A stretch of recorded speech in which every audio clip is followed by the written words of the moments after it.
right, so firstly, I'm just going to deviate from our presentation for a minute because I feel like everybody could maybe use this a little bit. So this is what we do at Thoughtexchange to get ourselves focused, get ourselves really present. So I'm going to ask everybody to stand up. Okay, and this is an immediate stress reliever. It is proven to immediately change your body and the way you approach things. So everybody smile at the ceiling. You're going to look ridiculous, but we're all looking ridiculous. Smile at the ceiling as hard as you can. Smile, smile, smile.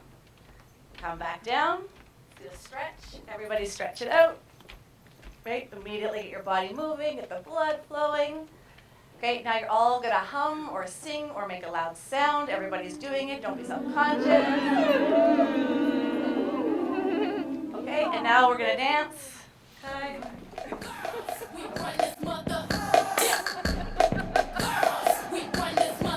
Dance it out. We're all dancing. Okay.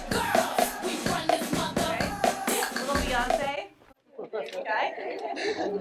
All right, so that's what we do at our meetings. We want to change our perspectives, change our flow. So now that was our break, that was our warm-up, and now we're into Thoughtexchange. So, start here. This is me. You've now met me, been introduced to me. Kai is at the back. You're standing up there. So we're super proud to be here from Vancouver, from BC, Canada. We're here to talk to you about Thoughtexchange. And if you don't know what Thoughtexchange is, I'm going to tell you a little bit about it, and then it's not about us at all. So what we do at Thoughtexchange is we empower leaders. Okay, so we help leaders by crowdsourcing answers to questions in real time. So what's fantastic about this is, we help build trust, we help create buy-in, we distribute leadership, we demonstrate transparency. We do all of these things through a very simple technology, which has a huge impact. So we work with school districts across North America. We help empower leaders so that they can use this in live meetings. They can use this with their communities, with their parents. They talk to students in the classroom. We've been making huge successes. You each have a package in front of you, which has some of our use cases, some of our stories in there, and a little bit more information about what we do. We're a very purpose-driven organization. We truly believe in what we do, and that's why all of the people who work for Thoughtexchange, we all believe in this and the power that we can create and the leaders that we empower. So how it works, so it's on your phone, it's on your computer, it's a platform that you can use. Essentially what we do is we ask a question. So you ask a question of your audience, you ask a question of your students, you ask a question of your teachers, of your parents, of your community members, one question. They share thoughts. When they share thoughts, it's completely anonymous. So when they share their thoughts, they say, what are the most important things we should do to improve our professional development program? What are the most important perspectives we should be considering as we look to embark on our new strategic plan? What are the key themes from that story, from that book? And let's debate that. So they share thoughts independently, anonymously. People share thoughts into the app. And then, what I think is the most unique part is that they star the thoughts of others. So you'll go in and you'll star thoughts based on 1 to 5. How much do I agree with that? Do I think that's an important perspective? You go and you share and you star the thoughts of others. And what this does is it actually gives you a prioritized list. You will find out really quickly how important those thoughts are to the people of your community. So we're going to do a demo of that. We're going to show you what it looks like. But first, we thought a better way for us to tell our story of the impact that we make is that by actually having one of our leaders come up and tell you their own story. So I'm proud to introduce Kimberly Moritz from Springfield Griffiths, and she's going to tell you what she's used Thoughtexchange for and the really innovative ways that she's leading the industry. Thank you. So we've used Thoughtexchange for the last year, and I would say the biggest thing that motivated me to look at the company is that I've had like I'm sure all of you do, had a strong social media presence for a long time. I've been blogging since 2006, and I was feeling frustrated with the most negative, loudest voices always rising to the top, right? Some crazy person comments on your Facebook page for the school, and then no one else says a word. And I like to say I'm a teacher who's been working as a superintendent for 12 years, but I'm still a teacher. And just like a teacher, you want to hear from those quiet people too. right, the kid in the classroom who didn't raise his or her hand. And so I felt that what Thoughtexchange offered, and I heard about it, experienced it in a conference just like you are now, gave an opportunity for the quietest person to participate in a safe space also. And so we've run these whole community-wide thought exchanges where we've put out a question. The first question we asked is, of all of our families, our employees, our students, is what do you think is going really well, and what do you think we could be doing better? So it's an open-ended question like that. And then once people leave their thoughts, other people rate that, right? So if it's a horrible thought, like I think the superintendent sucks, I'm gonna hope that that doesn't get highly rated by everybody else in the school community. But then the thing that is important to know, because you may be thinking, well, we could create a similar text solution in-house, is that they have teams of moderators who are looking at comments and then they might tag something and send it to me and say, hey, take a look at this. So if it's really rude, inappropriate, unkind, calls a person in the system out by name, that gets moderated out. I found that this was extremely valuable, as much for the feeling that the community had about us because we asked the question, as for the information we received. We also, you should be thoughtful about when you ask your questions, because it was a very hot September and every student told me we needed air conditioning over and over and over again in the exchange. We had huge participation, and that the food is terrible. So we knew the food was terrible. We had a contract food service, and this year we have our own food service. So they can see the results of their voice in our actions. Another way that we used it is I had a board member who had an opinion that we should have later start time for our high school kids. And they start at 7:15. And there's some research about that, right? That's gaining traction. So we put the question out to our families and to our students. Overwhelmingly, our high school students said, don't do this. We like our time after school. We need that time after school. We don't want to get out later. That was compelling and really put that conversation to rest because there was so much of that from our kids. I thought that was, I could have gone in a direction, based on the research and the sentiment of the board, that really didn't resonate with our students and our families. And so I was grateful for that, because sometimes we end up as administrators, maybe you don't, but I have over 20 years, you end up making a change that really is a change for the sake of change and maybe wasn't the best decision. One of the coolest way it's been used, I don't know if you have, can you please put any slide up but that horrible picture? It's like a glamour shot from 1985. We had a teacher do an exchange. She said, hey, can I do this? Because you get so many in-house. And she has these really compelling literature and English classes, and she asked her students, do you have an example of that? I didn't know if you had that in the exchange or not. Diane Waterman's work.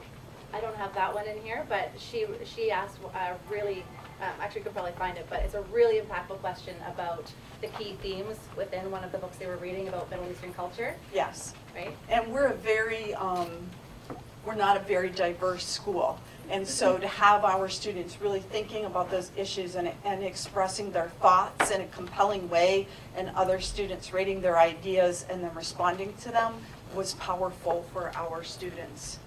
I have to say also, I don't have a marketing degree.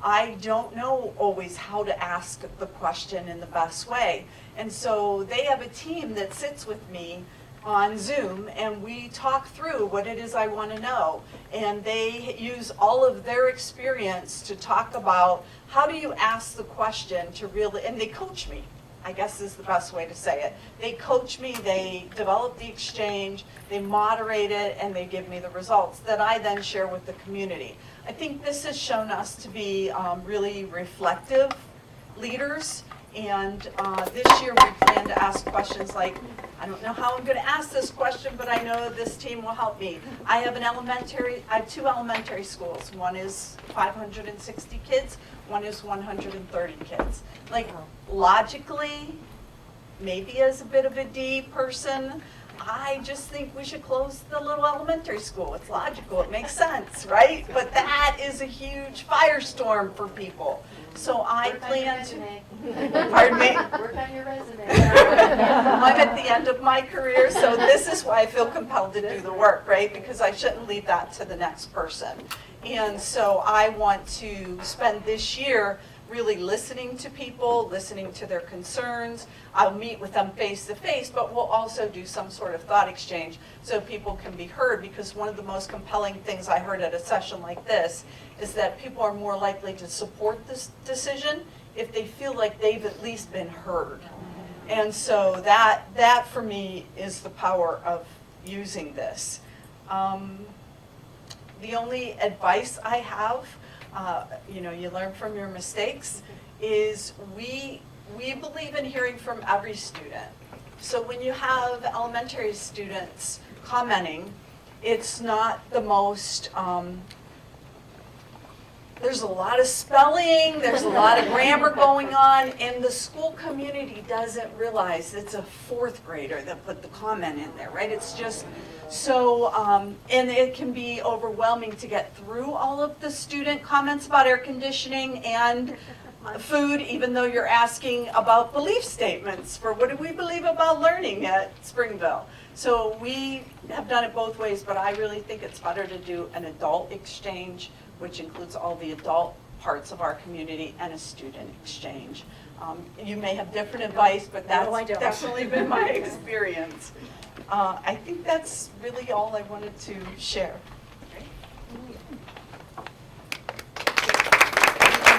So what we're going to do now is we're going to participate in an exchange, so you can bring the experience to life for you.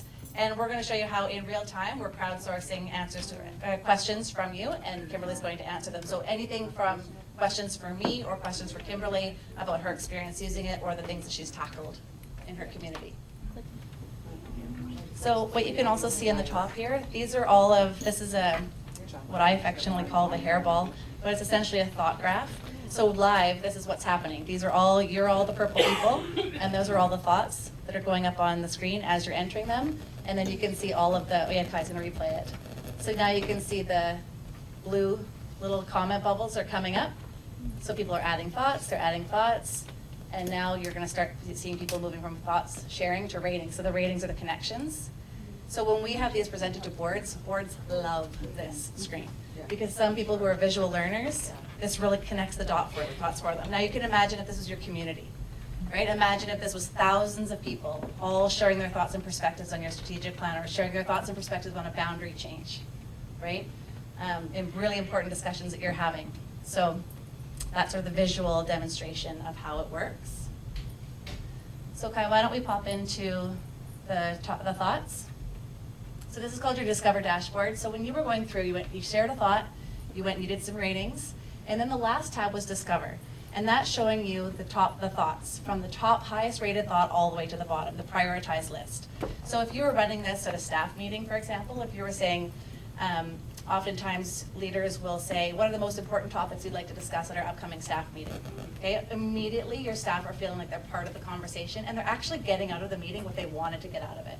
Of course, you can add other things to it that you feel are important, but you're bringing people into that conversation. You can run this live in the room. We do it for all of our meetings at Thoughtexchange.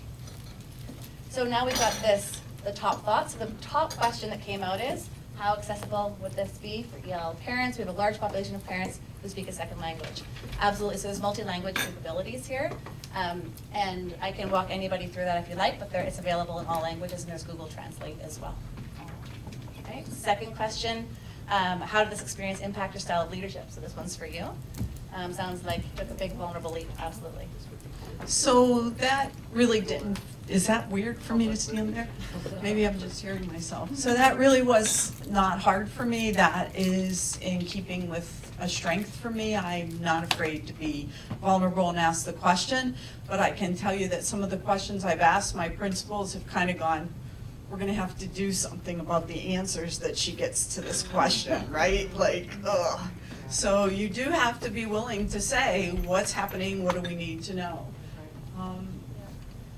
What is the third? How do connectivity, access, and so we allow, I answer this for our district because we have large portions of our district, like I can't get internet where I live in Western New York, and we do have portions of our district like that, so we make it available to students in school. We give them an opportunity in elementary school and a computer lab session that they have and other opportunities throughout the day. I want to do this as rapid fire as I can. For strategic planning, so we've been part of Modern Learners and Change School with Will Richardson and Bruce Dixon almost since the beginning. And if you're familiar with that work, if you're not, you should check it out. It's super cool. It's all about saying, it's based a lot on Seymour Saracen's writings from the 80s, just incredibly insightful and encouraging work for what we want school to look like. And we have a guiding coalition who's been working together with constituencies from all of our representatives of all constituencies. And so we develop these belief statements, but you know how that goes, right? Somebody sits in a room and develops a mission, a vision, and a belief statement, and then you're in a part of the organization that you think, well, nobody asked me if I believe in that. And so Thoughtexchange is a way for us to say, this is what this guiding coalition has come up with as belief statements. What do you think? And do you have anything to add to this? So in that way, we can at least say we invited everyone to participate in the conversation. There's a lot within, like Thoughtexchange among only district staff. I can do something, I could put my agenda in there and say, what do you most want to talk about at the next admin meeting? We're actually doing training on that next month where they're coming in to help us use it more internally also. I have a principal who uses it with her staff so that they can determine what they want. They have like a focus of the month, and so teachers participate there. So there were lots of questions I noticed when I went in that I just want to say that we worried about too. Remember my board member who wanted to change the start time? Well, when the data overwhelmingly showed people didn't want to do that, what do you think he did? He questioned the data, right? He questioned the integrity of the data. And so luckily I was working with a company who could then produce for me some deep analysis into, was there an email that kept coming through? Was somebody trying to sort of game the results? That was really valuable to me. There was another question in this area, I can't remember what it was. I just asked a clarifying question on that, sorry. So when you were talking about that, so even though it's anonymous to you, so they have folks who could actually go in and then say, Yes. so-and-so, it appears that either it came from a certain email exchange or it came from, I don't know the technical, Yeah, I can answer that one. It's, so everything's anonymous. Right. Unless there's something threatening or illegal, and in which case with agreement from you and agreement from us and a whole lot of back-end digging, we can figure out the IP address for if there's any health or safety concerns. So how do you respond to that then? I guess what I'm missing then is knowing somebody's not gaming the system by having me add in 72 comments. Yeah, so this is beyond my No, it's okay. algorithm math Yeah. things that they do in the back end. They can tell whether or not someone's gaming the system. It has only ever happened once in my experience here that somebody had actually gone into multiple computers to try and get their thought in. And guess what happened? It didn't matter because the thought sucked. Nobody agreed with that. So it was like, you can go to 150 computers and have your same thought, but guess what? Nobody else agreed, so it doesn't matter. It was still 150 times at the bottom of the exchange, and it didn't make its way up. So from that perspective, it was like, yes, they tried, and. So my question is what, students tend to when they're hurting or they have issues, they tend to reach out. Social media is a way for them to do it. What happens if the student puts something up there that is, think about self-harm? Are you getting that suicide message? So immediately we flag that, and we can then escalate that to our team, which we then search out the IP address for that, and then we give that information to the superintendent or the lead, and they can decide how they move forward. And typically there's processes they have in place, but we consult them about this is all the information we have, and then they can We address did it. have that happen because we wanted to know if people, we do all these things about bullying and we thought, is it really doing anything? We had a student make a significant threat in the fall, and one of the things he said to me that was so compelling was he said, I told people in elementary school, and they did something, but it didn't matter. It didn't fix it. Wow. And I thought, oh my God, as school administrators all the time, we think, okay, we got this complaint, this is what we did, check this box. But when it doesn't matter, they give up on us. And so we put out an exchange on bullying, and a student indicated something very serious, and they were able to help us locate and identify and talk to the student in a respectful manner. I think the way in which I was most vulnerable, now thinking about the question from the back of the room, is when I put out this link on Twitter and my blog and the school Facebook page, I thought, any moron can sit there and hurt me and say whatever they want. But I believe when we put out good intentions into this world, that comes back, and I'm not gonna be a leader who leads from a place of paranoia and fear and what could happen. And I trusted that all of the good, positive comments would overwhelm that fear piece. Yeah, and so we do actually provide a lot of coaching. I'm not sure where I am on time. But we do provide a lot of coaching with our customers and our clients, and I talk to customers every day about this, and so sometimes they're like, oh, this theme has come up, and I really, this makes me really uncomfortable, what do I do about this? And I say, okay, well this is one way to look at it. The conversation is going on around you, and now you get to be part of it, right? And if you look at it that way, if you try and look at thoughts not as positive and negative, but as what is the value statement that they're trying to share? What is the point they're trying to make? And when you can look at it from that perspective, you can say, okay, what I'm hearing is that they're feeling like they're not included, not the rude thing that they said. They're trying to feel included, and then you can focus it that way. And so if anybody's interested, I can show you, there's a whole bunch of really cool stuff in your dashboard. You can theme things, auto-theming, sentiment analysis. You can do a word cloud that pulls up all the cool thoughts that came out. Maybe Kai, you can pull up the word cloud to end this. But there's a lot that gives you access, that you have access to as a leader, to help grow, to be vulnerable, to be transparent, and to build a lot of trust, first and foremost, within your district and with your staff. So any questions, happy to chat through. And thank you for your time, and thank you to Kimberly very much.